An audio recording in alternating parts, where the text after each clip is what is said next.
আমার সোনা বলে ডাকছো? মাগো, পৃথিবীতে আমার একটু লোক নেই। কোন জননী তুমি আমায় ডাকছো গো মা? চা খাবেন? তোমার ডাকে যে আমি শুনতে পারবো না, এরপরে তুমি চলে কোথায় আছে? যাও। কেন তুমি জানো? আমার মা বাবার জন্য কেঁদে কেঁদে আমার চোখ দুটি অন্ধ হয়ে গেছে। মুজিবের উত্তর দিকে চিনি না, পশ্চিম দিকে মাগো,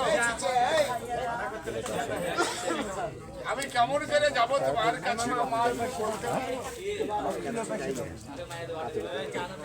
তারপরে যাওয়া যাবে, রাত্রে আসা যাবে।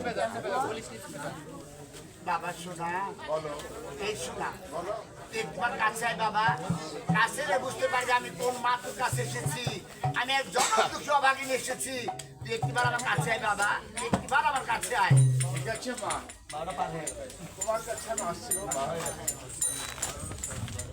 মাগো, বল বাবা। তুমি স্বর্গের দেবী না মর্তের মানবে যে মা? কারণ তোমার স্পর্শ পেয়ে আমার চোখ দুটি ভালো হয়ে গেল গো মা। মা, বল বাবা। তুমি যদি কোনো দেবী হয়ে থাকো আমায় বলো, তোমার পায়ে আমি ফুল জমি না! দেবো মা। বাবা শোনা, তুই এমন কথা বলে আমাকে ছোট করিস না বাবা। আমি এক মর্তের মানবী। এত কাছে কেন এসেছি জানিস বাবা? কেন গো মা? দেখ করে আমার মরা স্বামী, আজ আমার মরা স্বামীকে তোর কাছে রেখে আমি যাবো সেই নেতানির বাড়িতে। তুই একটিবার দেখে রাখবি না বাবা? ধর তুই আমার ছেলে, তোর আমি মা, তুই দেখে রাখবি না? মাগো,